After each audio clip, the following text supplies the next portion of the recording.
Guardians of Gotcha. And we do not have a dumbest bill in America, but this is Mark Fisher with Mark and the Millennials. And the Millennial joining me today is Garrick Ross. How's it going, Garrick? Happy pre-4th of July weekend. Right. I hope everybody is getting ready to go on a weekend of fun. And it is. This is the 4th of July week, and this weekend is 4th of July. It's a huge week for everybody because so many people take off. They go on vacation. Yeah. And I also want to welcome Christopher Hopkins, our assistant producer, and Adam Katora, our producer. This podcast is called Guardians of Gotcha, and there's a reason for that, right? Back on our old stomping grounds here, cancel culture. That's right. Of course. Cancel culture, it's all about that because if you decide to speak out, there's going to be someone that says you're not saying enough. And this is about the whole cancel culture issue about BLM and other matters as well. You're not saying enough. You're saying too much. You're saying the wrong thing. You're saying the right thing wrong. Or if you're silent, your silence means you're acquiescing. Mark, they can get you any way from Sunday. Yeah, which is just ridiculous because, look, I mean, and by the way, silence means just not that you're speaking up, but silence means that you're not changing your social media status to show that you're in some way supportive. We're going to talk about that in this podcast. It's pretty spectacular what's going on. Spectacular in a way that it's almost a spectacle when you watch it and say to yourself, how do I extricate myself from this nonsense and just step back? And it's 4th of July week. Right, this weekend is 4th of July. Let's do some reflecting. You know, let's do some reflecting on America. And what better day than our patriotic holiday? What about barbecues? What about hanging out? What about red, white, and blue? What about fireworks displays? All these things. Being with family, being with friends, hanging outside, going swimming.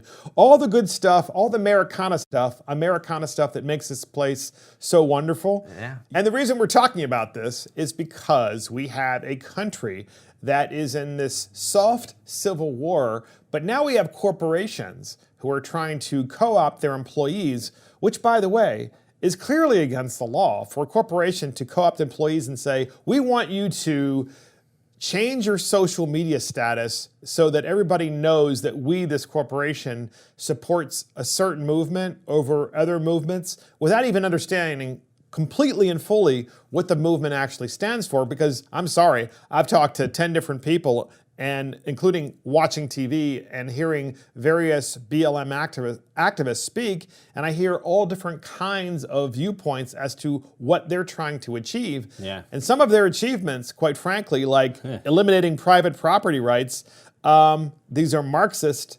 These are Marxist, and so that's not something at their core. Yeah, you know. Of course, I'm not going to support that. Yeah. Do you support it as a millennial? No, I can't wait to own property, Mark. Come on. You can't wait to be a capitalist. But yeah, so get this. So Bill Maher, the infamous Bill Maher is a classic liberal in that his humor, he's able to laugh at himself. He's able to make fun of other liberals. He's able to make fun of progressives. And conservatives. He clearly makes fun of conservatives. Oh, yeah. And Bill Maher is not in any way, shape, or form sympathetic to conservatives. But you know what he is sympathetic to? Freedom of speech. Free freedom speech. Of thought, freedom of expression. All those things that we're losing. The values of,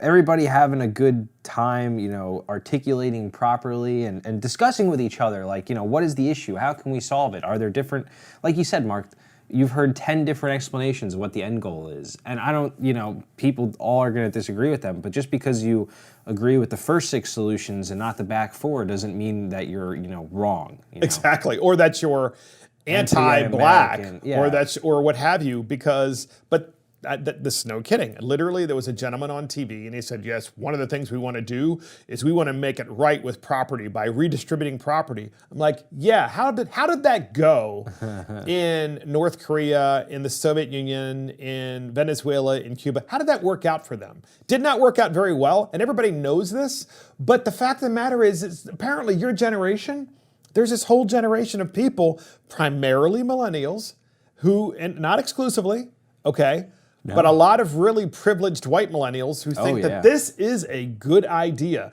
And why are we talking about this particular week?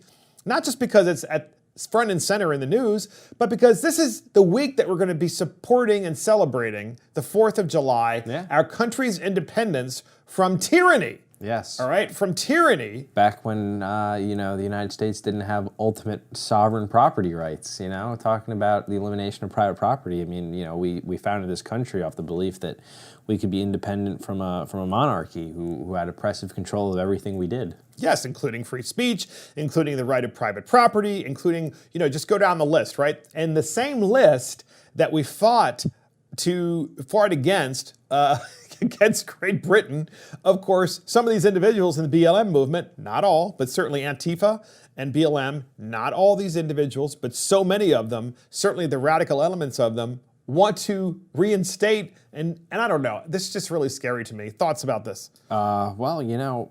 We got to keep fighting the good fight, Mark. I mean, truly. What does that mean? What does that mean? Truly, we got to keep standing in the face. Look, I genuinely believe that a lot of these sentiments that are front and center about redefining the institutions of America and things like private property and freedom of speech and the like, I think they've been always under siege. Irregardless of how long.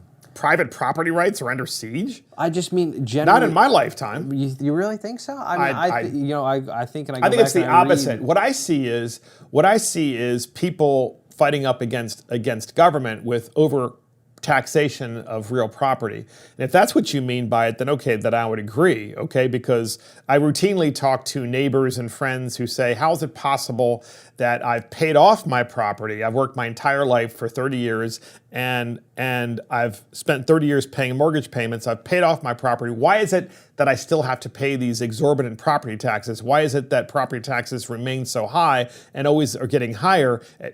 At what point do you really own your property if the government is still coming to you saying we want to increase your real property taxes? And if you don't, we'll take it. And if you don't, we'll auction it off, right? So if that's what you mean, then I agree. Yeah, I don't mean it's like the absolute form that we're going to come and redistribute your property, but I mean like progressively the idea that anybody has an ultimate freedom has been thoroughly under siege for the last part of the 100 years. The New Deal, Great Society, and programs like these. For as much as they were done under the banner of great things of making America a better place, they've, in my opinion, done quite the opposite. And it's sure. And this is what I mean when I say like continue the fight of principles of freedom, in the ability to do what you want with your property, free from the strong hand. I got to tell you something. Let me ask you something. Exactly how would that work anyway? So let's just say BLM, for some way, they were able to, and Antifa, they were able to accomplish their goal, and their goal is to flip society 180, and everybody who owns property would have to give up their property. Well, and everybody who doesn't own property would take that property free. They would take the property free and clear. Well, this is something I think that's currently going on in South Africa. Not to the specifics of how the program and the policy works, I am not as familiar as I probably should be. But they're having the issues with I can't remember the word, but back when Nelson talking about a country that had apartheid though, all the way apartheid. through. But I'm saying that like this is what they've done is they've effectively white landowners in South Africa had to through the latter part of the 20th century had to abdicate their land and hand it over and have it redistributed. And this is basically what some form of what some of these policies are supposed to look like. And what's amazing is that once again there's this painting, broad stroke painting of society, and saying that because a certain individual maybe has two houses, just let's say, that somehow they didn't work for it, but no one actually wants to research to find out whether or not what that person did to earn what they have. For example, as much as I don't like Jeff Bezos, the fact of the matter is that Jeff Bezos started this incredible company that's done a lot of damage to our economy, but also has made a lot of improvements to the economy at the same time. It's made life better, but it's also made life worse for so many others. Every action has an equal and opposite reaction. But he did it. Yeah. But he did it. But he did it. He did it. He took the risk. He built the company. Are we supposed to take that away from him? Yeah. I mean, that's a different subject. Expropriation of property is a different subject from saying there's antitrust involved. Antitrust isn't taking away what he's accomplished. No, antitrust we're just is saying about how they're conglomerated. We're breaking you up so that you don't control the entire freaking economy. Yeah. I mean, that's what we're saying. So get this, Bill Maher. talking about Guardians of Gotcha. Bill Maher, we have a series of clips from him, and he talks about cultural appropriation by white people and just cultural appropriation in general. And it's really interesting because he's making fun of liberals and progressives in particular. As is how Bill goes. As he goes, because he thinks his own side is going crazy. And here is the first clip. Here it is. And finally, new rule, black people have to demand that white people stop culturally appropriating how mad they are about racism. It's great that Caucasians have finally joined the fight for racial justice in unprecedented numbers, but hating racism the most? You can't steal that. Elvis taking Little Richard's act, that was bad enough. So, yeah, you can't steal it, right? I mean, you got cultural appropriation. You have folks, who are afraid for whatever reason of just expressing their opinions. Some who are expressing their opinions and are doing so in a way that they're getting criticized because they're not far left enough. Look, if there's any people that can talk about this better than I can, it would be the millennial generation. Oh, Let's man. hear it. All right, so Bill, I like to call it our segment, Good Bill, Bad Bill, and today is Good Bill. So when we're talking about my generation, the millennial generation, I often find that there's this need to be virtuous for your own self-interest. You have to look good for yourself, to appease yourself, to make yourself happy, because I think there's a lot that goes into this argument of the social media generation, where everything, sometimes I like to give you a hard time when you say it, but I think there's some truth to the point that you make, that everything that we do, there's a camera, there's a phone, there's some kind of videography of it, and it's, when it comes to these social media posts, like, it's about appropriating the outrage to act like, we're virtuous for something, even though we're not invested and have never cared, 6 ways, before. So it's not enough, in other words, to millennials to just remain quiet and internally think about things and provide to yourself your own and formulate your own opinions about what is going on. You can't do that. Instead, you feel obligated because you grew up with a camera phone in your hand your entire life. If somebody else you is have posting, to tell everybody what's going on. If somebody else is posting, I have to post. Well, not I literally, but I as a person, as a millennial, would have to post. Okay. And all my friends would have to post in order to, fulfill to ourselves that we are virtuous and we are doing the right thing, irregardless of whatever your other private actions are. Like, so it's not good enough to just think that what you're doing is correct. It's not good enough to be a good person. You have to tell everybody that you're so virtuous. And it's not even good enough to be like a virtuous person, to of course believe that racism in the United States is terrible and that, we should always, work with, those that are disadvantaged to give them better opportunity. That's not enough. It's about, vocalizing in the public space, irregardless of anything else that you do. Interesting. So speaking of that, you just perfectly segued the next Bill Maher segment and clip. He talks about everybody that was posting a black square this was the big thing that happened the other day. They, people on social media, I think it was called Blackout Tuesday or something like that, and everybody just posted a black square on social media to quote. I think the belief was that it was to stand in solidarity with, the Black Lives Matter movement and the protests for George Floyd. Yes, it was. So interestingly enough, and here's the problem, is if the black square or blacking out, if you will, your social media accounts meant that you were supporting George Floyd and the fact that there needs to be reform in the Minneapolis Police Department as it relates to training and police officers and so forth, that would make perfect sense.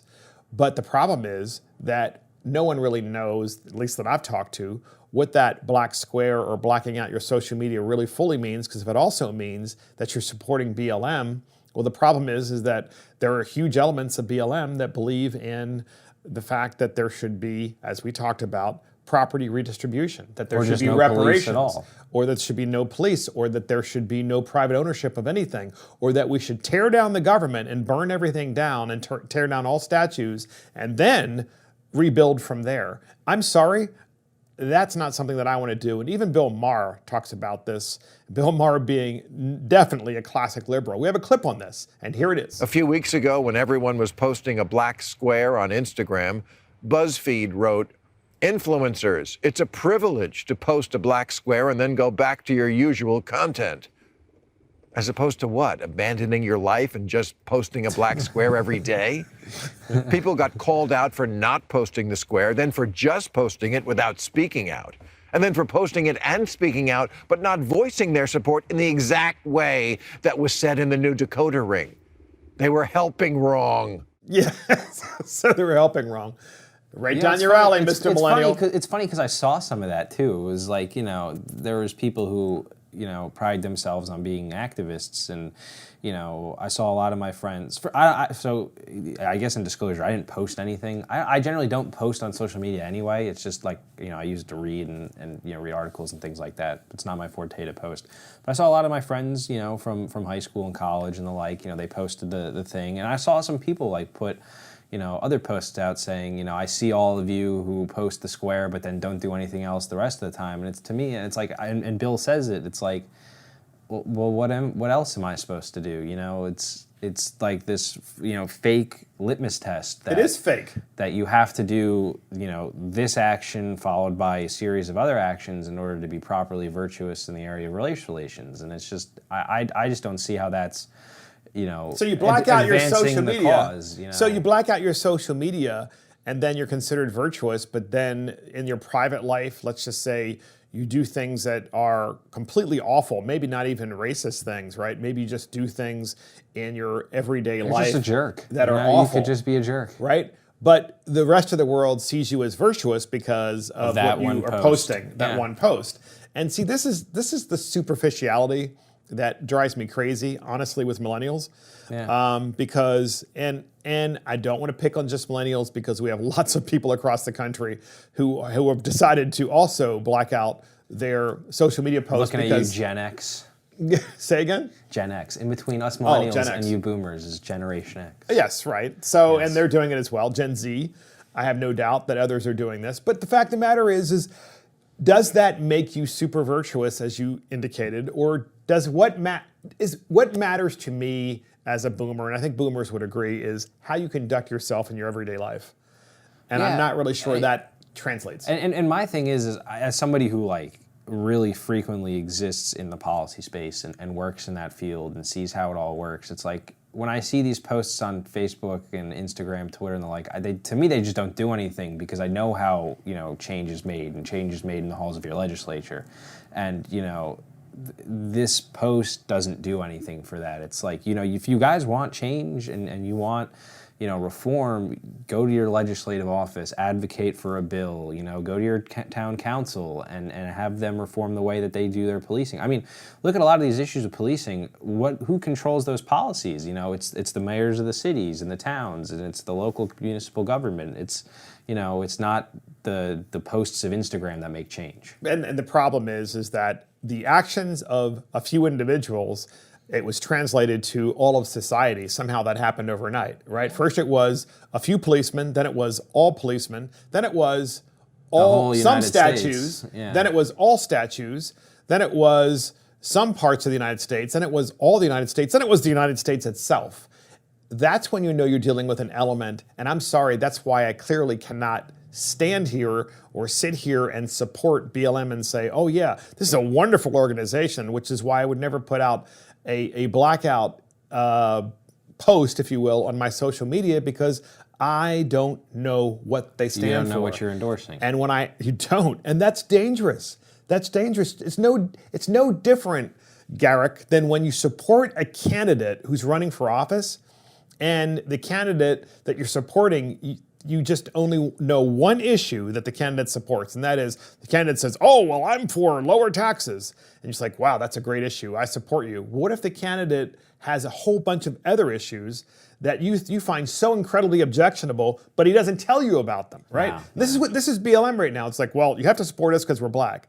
And anything else we do is correct because we're black. And I'm sorry, that is not what a thoughtful, critical thinking person does. You don't blindly support any organization until you know 100% what their objectives are. Yeah, and I think that's one of the things that frustrates me is the ever-changing goalposts. You know, you're setting up to line up for one kick, you know, for one field goal, and you think it's from 30 yards, but next thing you know, it's from 60, and you can't make it. And it's, you know, and it's a shame because like I believe in certain aspects of the reform movement. You know, as a millennial, I think that we should change the way that we do certain things in the cities as well as in how we police our communities. But it's also like, you know, that's my line. I'm sorry, I will admit that I'm going to fall short in these virtuous metrics that I believe are Fox virtuous metrics outside of those issues. You know, I don't believe in changing, you know, how we deal with issues, and I don't believe in reshaping the United States as an institution. You know, Hopefully, nor do I even believe that the United States is an inherently evil entity that needs to be, you know, dismantled and reshaped in some, you know, Marxist ideology. That's just not where I come from. So yeah, but the fact of the matter, I mean, look. But the problem is, the fact of the matter is, you know, in some ways I might be endorsing that. If I might have to endorse that to be virtuous under the popular mob. You know, I'm just beliefs amazed now. at the superficiality of so much of the arguments that I hear, because you have a country, you know, our country in the 20th century defeated Nazi Germany, right? The ultimate evil, right? If there ever were the Soviet Union. If there ever were evil and it could be identified as something that is the worst of all possible things that could happen to humans, it would be what happened with the Nazis, but also what happened with the Soviet Union and the issue of communism and socialism throughout the 20th century, where 100 million people were murdered in its name. And the idea that we are like them, that we are in any way similar to them today in the 21st century.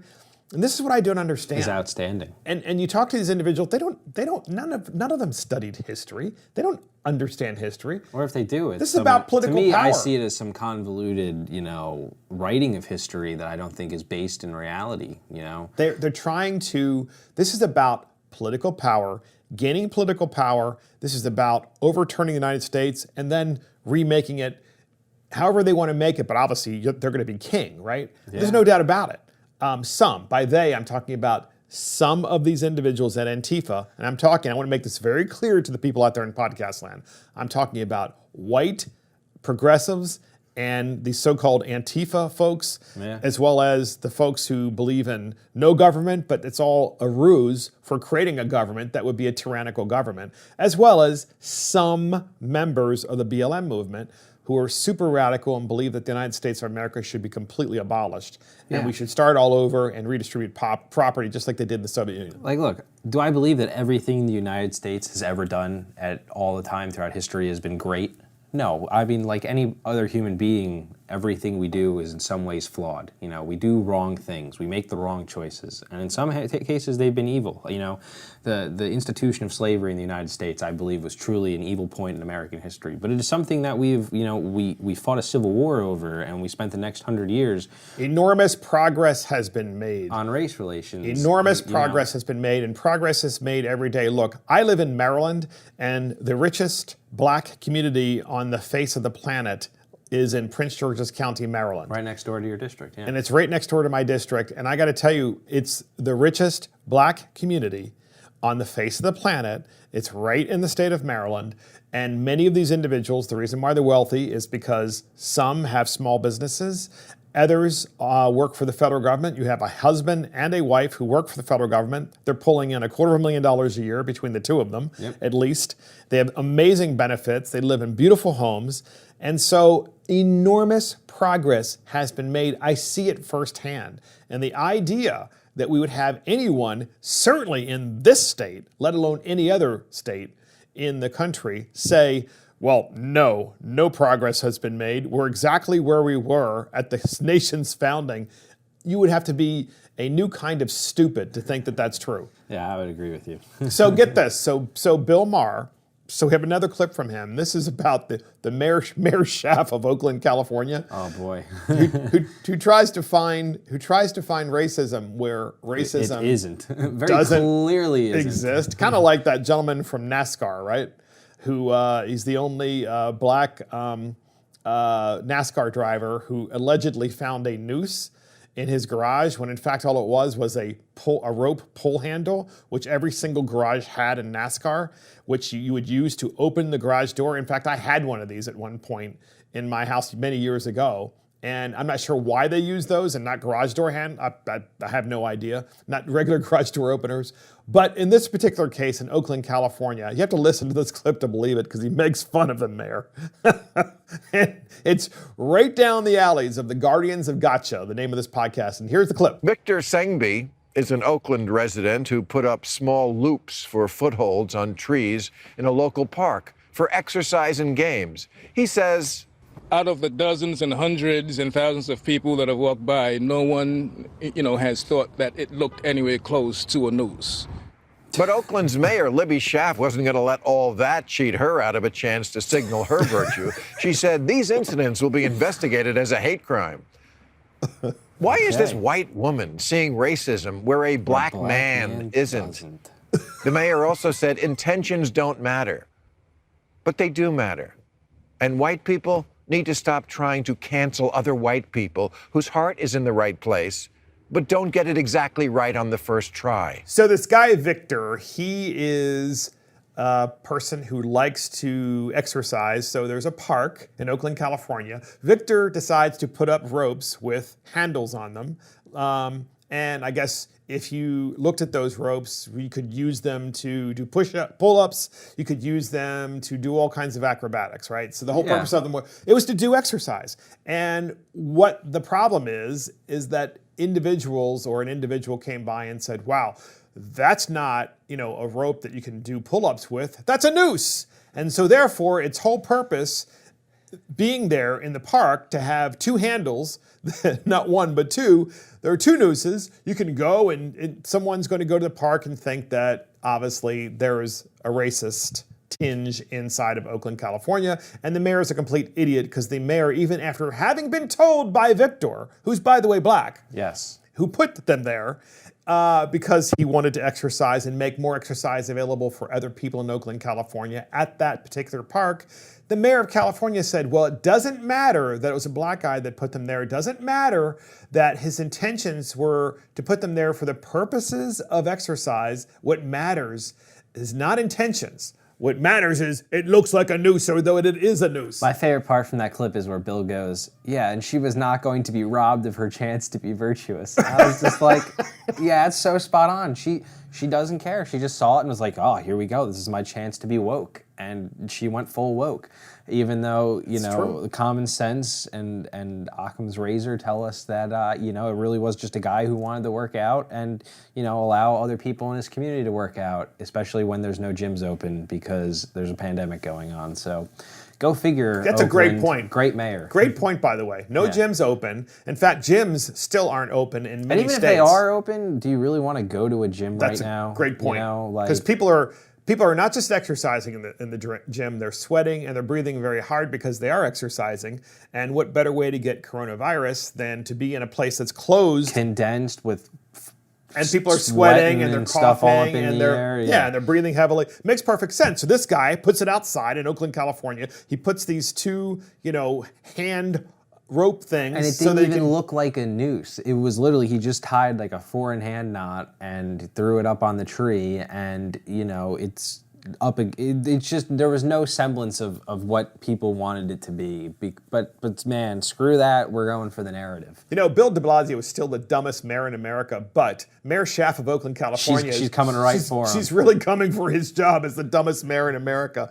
So we have a podcast. This podcast is called Guardians of Gotcha, and we got this name. Interestingly enough, usually we think of our own names. This time, we borrowed Bill it. Maher, man. We appropriated Bill Maher. Bill Maher, he talks about, He's just so good. What's wrong with old style liberalism? And we have the Guardians of Gotcha out there trying to do whatever they can to literally destroy your life. Yeah, it's funny, because Bill Maher will openly call himself a neoliberal and, a traditional liberal. And it's funny because I will give my generation at least credit for this. They know what a neoliberal is.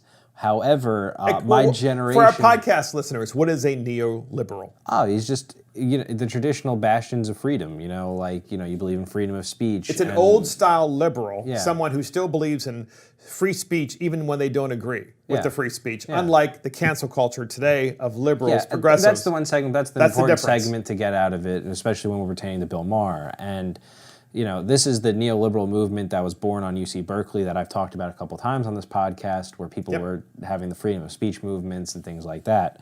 My generation at least knows what a neoliberalism is. However, my generation wants to destroy a lot of the tenets of neoliberalism because they just don't fundamentally agree with it, which I always find fascinating. And it's not just the freedom of speech stuff that they disagree with. It is a lot of the totality of neoliberalism and other schools and things like foreign policy, economics, because neoliberals are still capitalists. Of course, they open still believe in the capitalists. system, and they believe in the key thing is, as you said, neoliberals believe in free speech. Yeah. Whereas the modern liberals in the cancel culture do not believe in free speech. They believe in controlled speech, which we're going to go into talk about. Yes. But first, we have this clip of Bill Maher talking about the guardians of gotcha.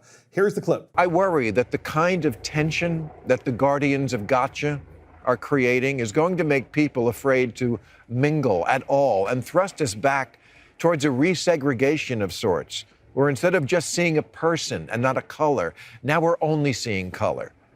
Maybe this is old school liberalism talking, but I don't think that's the way to go. Let's hang out. And if I f up, tell me why, not goodbye. It's a gradual, years-long process, like Trump descending a ramp.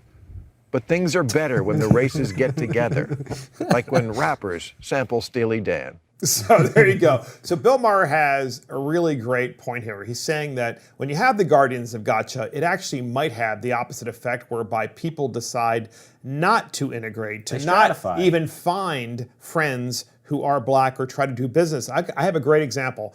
I have an associate, and the associate runs a company, and he has multiple employees, and some are black and some are white. Some actually are Hispanic. And he said to me, he said, I'm really concerned that moving forward, if I have an employee who is underperforming, that I might have to treat one employee different than another. Right. So, for example, to be specific, let's just say you have 2 employees in your company who are underperforming, but you have dozens of employees. But 2 are underperforming. You give them warnings. Multiple warnings, trying to bring them up to speed. You try to train them, you try to teach them, and you realize actually these 2 employees just aren't going to work out. And you decide you can't terminate one of the employees because that employee is black, or that employee is Hispanic, or that employee is just non-white, whatever the race may be. This is not the way we want to run our country. This is not we want people to be honest with each other. And be conducted on the merits. Right, a meritocracy. A meritocracy. Yeah. Well said. And your individual accountability, your personal agency, all of those things matter. Individualism is, while under, frequent criticism now, I still think, the world's a better place if everybody individually takes the time to act better as a human being. It does. It does. And you know what, Garrick? We're here talking about the Guardians of Gotcha and Bill Maher and his monologue and so forth, which was really good because it was classical liberalism versus the cancel culture. And the reason we're talking about this last part of Guardians of Gotcha, because we want to spend the rest of this podcast, and there's not a lot of time left, but we want to spend the rest of this podcast talking about what corporate America is doing. Right. And what they're doing with respect to their employees. Verizon, for example, is pulling their advertising from Facebook and Instagram.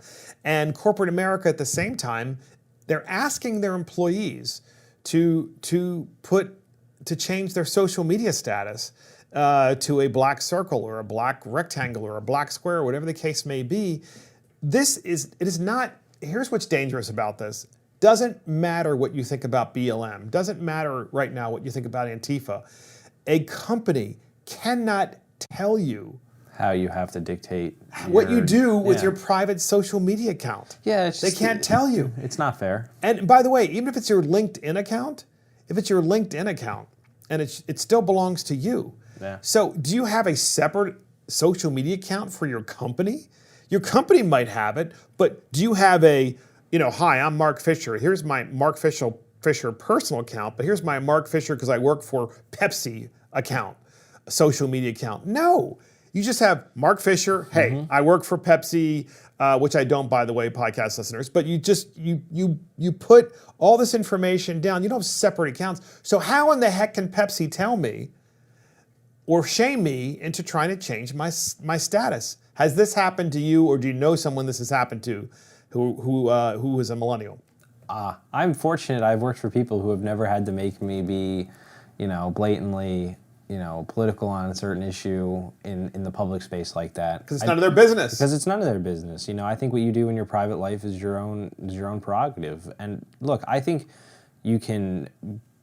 So one of the things that was talked about in the news was the whole Starbucks thing, and them allowing people to wear Black Lives Matter shirts. And I think that if that's your corporate policy and you will allow your workers to represent a political issue at work, then that's fine. But I don't think that a place like Starbucks, and I'm not saying this is what they did, but I'm saying, like, if Starbucks made it so everybody had to wear a Black Lives Matter shirt, I don't think that is something you should do. You should give people the option to do things if they want to, but you shouldn't make them do anything that they don't want to. So Verizon has decided to suspend any further commercialization or advertising on Facebook or Instagram.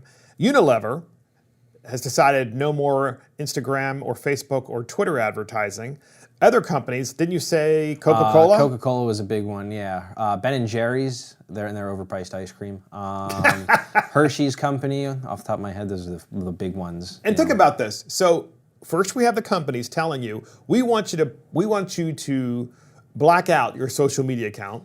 Yeah. Now and then they're saying, well, wait a minute. Well, now we need to police social media. We want to police social media as corporations. We don't like what we're seeing. Yeah. And by the way, I want the podcast listeners to understand this. This is really, really important that you understand where I'm coming from.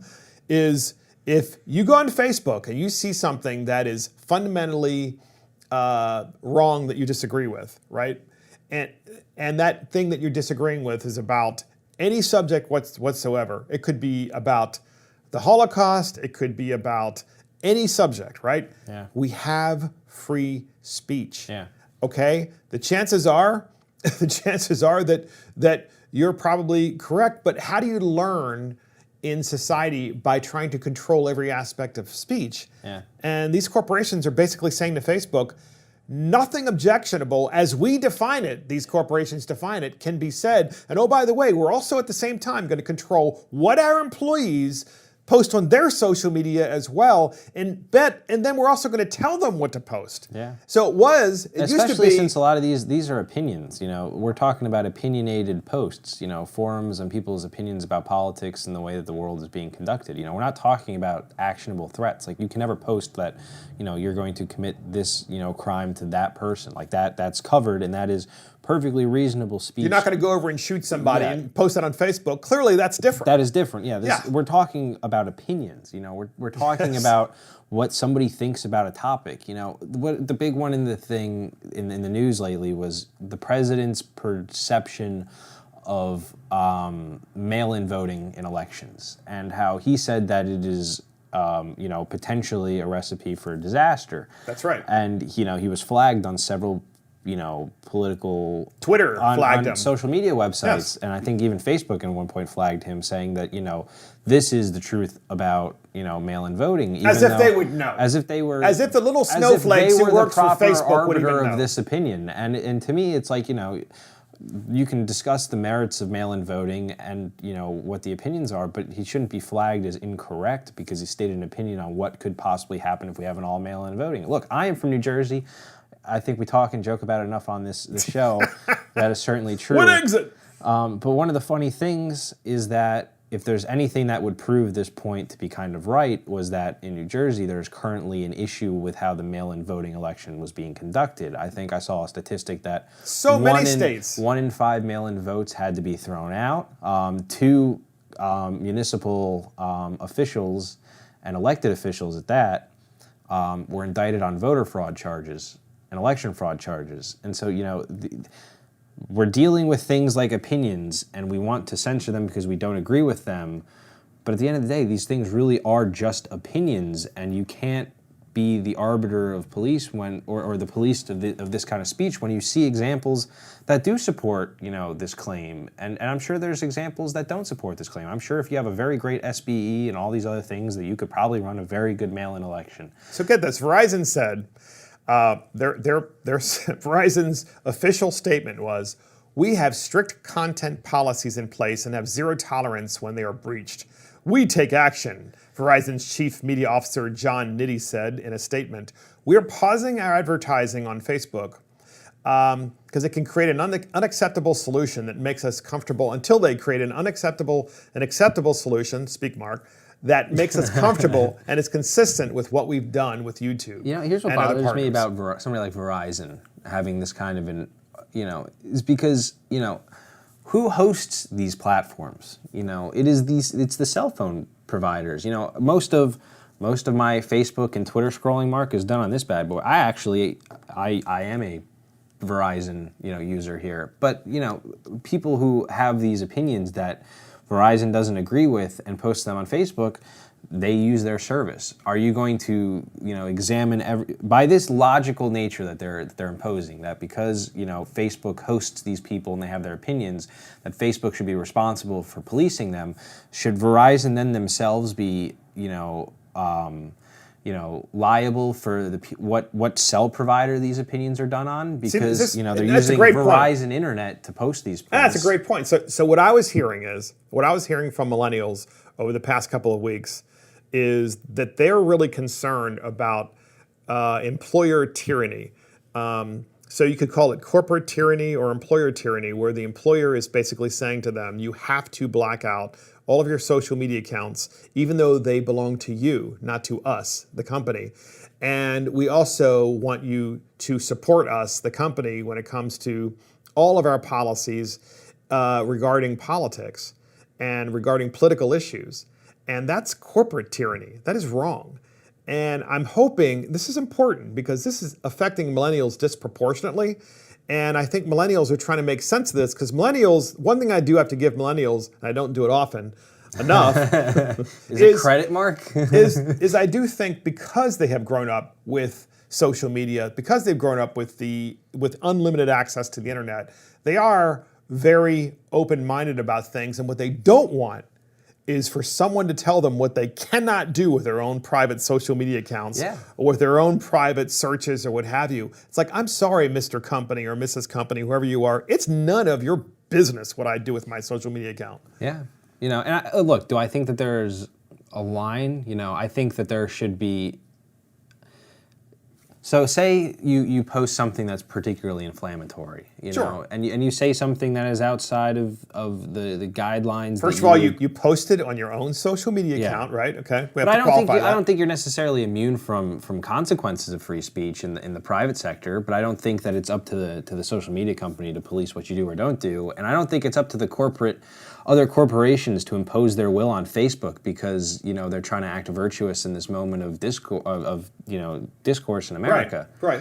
So to me, it's like, let's all tap the brakes here, or if anything, just slam on them, because this is getting a little out of hand if you ask me. But it's... I think there's going to be a huge millennial pushback, because as I said, this is no kidding. For the past 2 weeks, when all of this corporate censorship has been going on, corporate censorship and corporate control of actual employees of the company, and now we see the companies taking the next step, saying, well, we don't like what we're seeing on social media, so therefore we're going to stop advertising on those social media platforms. Honestly, how long can Coke and Pepsi and Unilever and all these companies, how long can they not advertise on social media? I mean, what are they going to do? Do they want one size fits all? So the only thing you see on social media are progressive ideas? I'm not talking about the objectionable things you see on social media. Maybe, and it's fine, but why do they opine one way or the other? They're there to sell Coke. Yeah.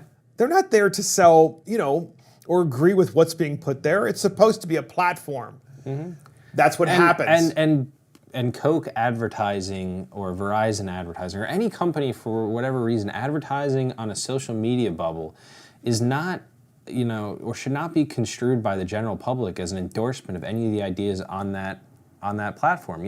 I see it frequently all the time on people who I know in the political space who work for somebody but have their own separate account. They always put the disclaimer, even though I work for X person, my opinions are not their opinions. And, you know, I think generally the United States understands that. You know, everybody has different opinions. You know, I mean, I frequently disagree. This actually would be the subject. Honestly, this would be a great subject to have a separate podcast on, to get just a bunch of millennials, and then all I do is just do Q&A. Q&A, Very little talking on my end, just Q&A, because I really, and these would be primarily millennials that are in the workforce, and are getting a check, and asking them what was asked of them during this period of time, and what it is that they were expected to do, and what do they think about it really.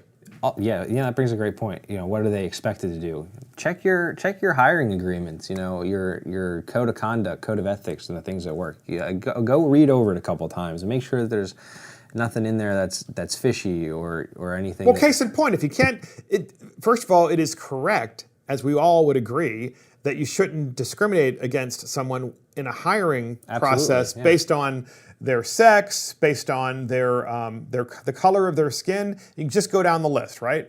But then apparently the new thing is that you can discriminate internally in a company once someone is hired based on their political affiliation, or whether or not they agree to acquiesce to the BS that you're telling them to do. Yeah. It's kind of interesting. It's interesting because, like, look, there are certain places where I certainly understand that, you know, political discrimination is a necessary evil. Like, if you're in the space of politics and you work for an organization, like, look, I don't expect, you know, Democratic senators in the United States Capitol to be willy-nilly about hiring Republicans. It just, to me, it doesn't make sense. But, you know, you work for a place that's Verizon, where you do a service, you know, that everybody uses, irregardless of their political affiliations. Like, I don't understand why you have to build a organization with one political following. So, case in point, if you go to apply to Verizon to work, and Verizon does a search on your social media, which I have no doubt a lot of companies are doing now. Most of them do. And they find out that during that period of time in American history, when you had Antifa and BLM rioting and looting, and you also had inappropriate conduct, to say the least, in Minneapolis of certain police officers, during that period of time, because you didn't black out your social media, you're not going to get hired. That'd be and interesting. let me tell you something. That'd be interesting if they wrong. looked for something that you didn't do in a certain time.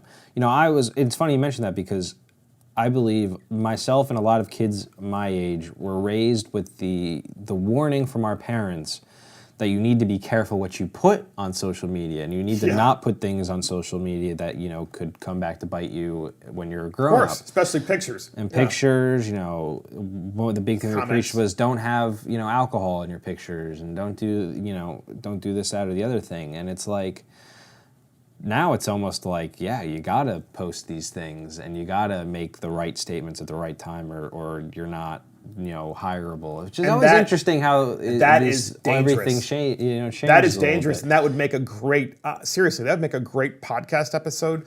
Of just 3 or 4 millennials, and then just the Q&A, because this is an issue, and this issue is not going away. No, this is the beginning of probably going to be a long history of how we deal with social media and the public space. Because Verizon and Unilever and all these, and Coca-Cola, these really huge companies, have taken it to the next level and saying, what's not good enough that our employees are being forced to do this. Now we're talking to all of the other companies, including the social media companies, and telling them what they can and can't say. And it's like, guess what, Mark Zuckerberg? You asked for this. You said you were just nothing more than a platform, but you're not. You're editing content. You shouldn't be editing content. You know, let people post whatever they want. And it's funny to me, because it's like, you know, I will say, as a conservative, I have been fortunate in my life so far that I haven't had it to be an issue, but it's always something that kind of lingers in the back of my head, that, like, I am a little nervous that at some point in my future, you know, a decision is going to be made on whether I should be hired, not on the merit of my ability to do the job, but on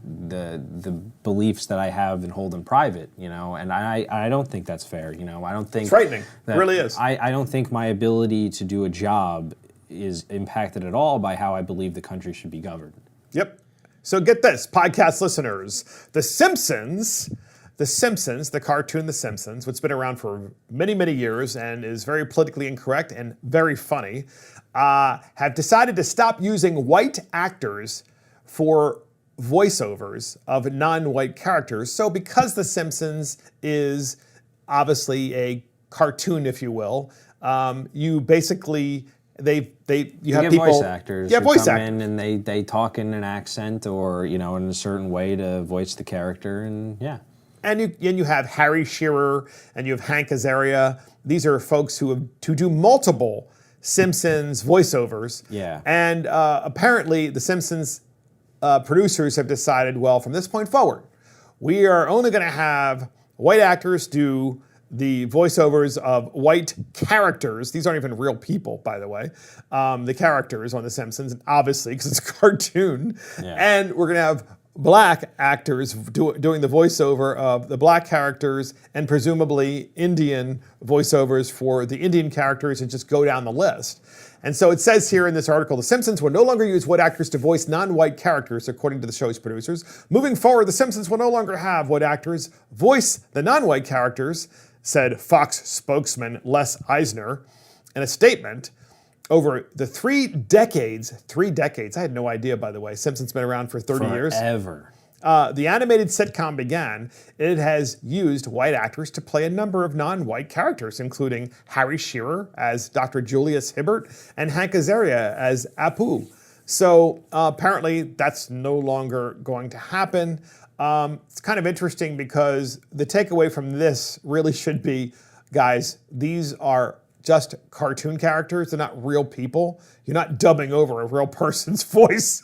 The Simpsons has been at the center of controversy about at least the Apu character, because he is an Indian character who owns Quickie Mart, which is a being typecast. satirical for an Indian gentleman who owns a 7-Eleven. Who owns a 7-Eleven, right? And Yeah. it's very much of a typecast kind of thing, Yeah. which the whole point of The Simpsons is to inject humor. It also makes fun of the white people, the Simpsons, because they Bart live Simpson and he works at a nuclear power plant. And he's an idiot. And he's an idiot, and he brings nuclear waste home accidentally. I mean, I think actually in the lead up of every Homer single does Simpsons. basically all the stupidity that is humanly possible. So they make fun of the cops, right? The cops are always fat and eating donuts, and they're always too busy, literally, to do anything. Yeah, they basically makes fun of every genuine stereotype. It's the Simpsons shtick. Yes, and it's funny. Yeah. It's funny, but naturally, in the cancel culture, if you take any one character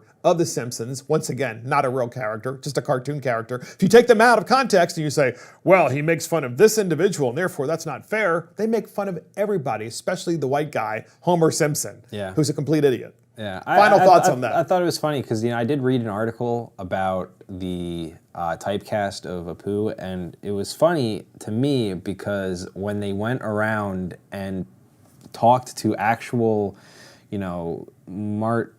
bodega owners who were of Indian ethnicity, a lot of them thought it was fantastic that he was in the show. Is that right? And majority of them thought I didn't know that. we're all fine with it. And I thought it was funny because all that came out was because a comedian or somebody made a documentary about how it was like actually dangerous to do Apu and things like that. But it's just the nature of the wokeness. And part of humor is the ability to laugh at yourself. Yeah. Right? So when I see Homer Simpson, the part of Homer Simpson that I find funny is that I happen to live in a community with a nuclear that power has plant. a nuclear power plant, right? Now, I'm happy that we have that nuclear power plant because it is a big producer of power. It's clean energy, and it also provides a lot of tax dollars to a local government, which helps us support our local school system. But it's still funny, right? Because you always have that thing in the back of your mind. I wonder if Homer's working at my nuclear power plant. Right, exactly. And so then you laugh at yourself and you say to yourself, well, I guess there's a little bit of Homer Simpson in everybody, especially us, since we have it right in our backyard. And then, of course, right up the street on the way to my local town, there's a 7-Eleven. In fact, I was there today buying gasoline. Yeah. And I knew this story was coming up. And that particular 7-Eleven is owned by a Caucasian. Because I've met the guy, he's really nice. But what difference does it make? It's still funny, right? It's still funny. Yeah. Final thoughts on this cancel culture and also the guardians of gotcha in the cancel culture. So my final thought, I want to go back to the Bill Maher quote, the third one that we did. And he was talking about how if you screw up, he used an expletive, I won't repeat it. He said, tell me, don't say goodbye, or not goodbye or whatever, or don't cancel me effectively. And I think that that is an important sentiment, because often you see in the United States that if anybody at one singular moment in time says the wrong thing, and I use the wrong thing in an opinionated sense, the wrong thing that the public majority believes in, you're effectively canceled and you're never forgiven. Right. But my belief on opinions is that they always change. You can learn, you can grow, you're exposed to new experiences, and it changes the way you think. My perceptions and my views now at 23 are a lot different than my views and perceptions when I was 16, or even from 2 years ago. And it's because I, as an individual, learn and grow. And if I do something that is wrong, I would hope that people would tell me, or at least debate me and tell me how, that I should change my views based on certain factual evidence. And I agree with Bill in the sense that a lot of us need to, look inside and how to realize how we should approach a lot of these issues. And it shouldn't be just about canceling them and being an angry mob and shouting people down. It should be about, having dialogue and discourse and at least trying to prove to them, why they're wrong. And so that is my final thought on that. And that is the last word from Mark and the Millennials. Thank you for joining Mark and the Millennials. This is Mark Fisher, 2-hour millennial. Thank you to Garrick Ross. And we also want to thank Adam Katora and our assistant producer, Christopher Hopkins. Check us out on iTunes, Spotify, YouTube, Facebook, Twitter, and our website. See you next time.